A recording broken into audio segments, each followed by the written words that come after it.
Bonjour Benjamin, ça va bien? Bonjour Marion, ça va et vous? Ouais, ça va super. Alors vous êtes l'heureux papa d'une petite fille et vous commencez déjà à vous inquiéter. Alors, elle a docteur, quel âge juste avant? Elle a 4 ans et demi. Donc mais vous il êtes n'est déjà- jamais trop tôt pour s'inquiéter, mon enfant. Bien sûr. Alors docteur, je vais profiter de votre présence ici pour tenter de trouver une solution pour tous les parents qui seront un jour confrontés à ce problème majeur avec leur fille, avec leur fils aussi sans doute, même si je pense que l'angoisse est un tout petit peu décuplée avec la fille.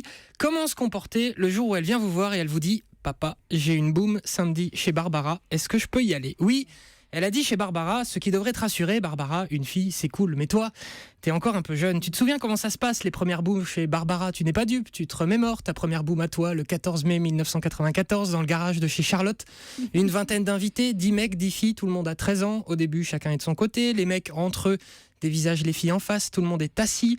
Chacun a son territoire, les filles se disent tout un tas de secrets dans l'oreille en regardant les garçons. D'ailleurs, Marion, si vous pouviez me dire ce que vous vous dites dans l'oreille dans ces moments-là, c'est resté le mystère de ma vie. À 13 ans, on en était passé à l'étape d'après. Ah on ouais, n'était ouais. pas. Ouais, c'est vrai que chez Marion, c'était un peu Non, avancé. c'était pas chez moi, mais je sais pas, c'est peut-être vous. Bref, cette soirée, on a 13 ans, la fête bat son plein, il est 16h45. Tout se passe bien, aucun contact physique entre les garçons et les filles, à part une bise maladroite en début de fête, aucun contact, mais ça ne devrait pas tarder. 17h50, la foule est en délire, généralement il y a les deux beaux gosses de la soirée qui font les beaux sur la piste, les filles les dévisagent et continuent de se dire des mystères dans l'oreille.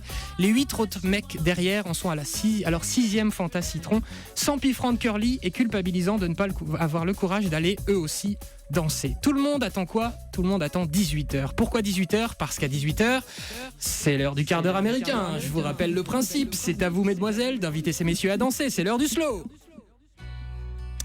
Et là, chaque jeune homme dans sa tête, oh putain, c'est maintenant, j'espère être choisi par la bonne. Allez s'il te plaît Patricia, propose-moi de danser. Oui, elle s'approche. Benjamin? Oui? Tu veux danser? Bingo! Oui, pourquoi pas. Et là, c'est parti pour le meilleur moment de ta vie. 1 an que tu en rêves, ça y est, tu danses avec Patricia. Elle est si belle, Patricia, si entreprenante, Patricia si classe, Patricia, merde, tu lui écrases les pieds et mes mains, je les mets où? Surtout pas sur les fesses. Ah, c'est stressant. Mesdames et messieurs, fin du quart d'heure américain, retour à la fiesta. Ouh, ça y est, après 3 heures d'attente, 90% des gens dansent. Bon, il y a toujours les deux ronchons qui ne veulent pas quitter leur fanta, mais sinon la fête est un succès, surtout que, et ça, quand ça se passait, ça, c'était énorme. 18h10, il y a toujours le beau gosse de la bande qui arrive et qui dit « Eh les gars, ça vous dit un action ou vérité, ou mieux, le jeu de la bouteille, évidemment. Proposition acceptée à l'unanimité, et voilà comment en 5 minutes, tout le monde se roule des pelles. On est passé d'ado coincé gamin à ado très bientôt adulte, l'espace d'un quart d'heure. Ces souvenirs-là font évidemment partie des tout meilleurs souvenirs de l'adolescence. Et comme maintenant on est tous, ceux qui étaient assez boom avec moi dans les années 90, comme on est tous passés du côté obscur, de l'autre côté, qu'on devient tous parents, une part de nous, je pense, redoute le jour où nos parents nous diront samedi, boum, Barbara, car nous on entendra samedi, quart d'heure américain, roulage de pelle.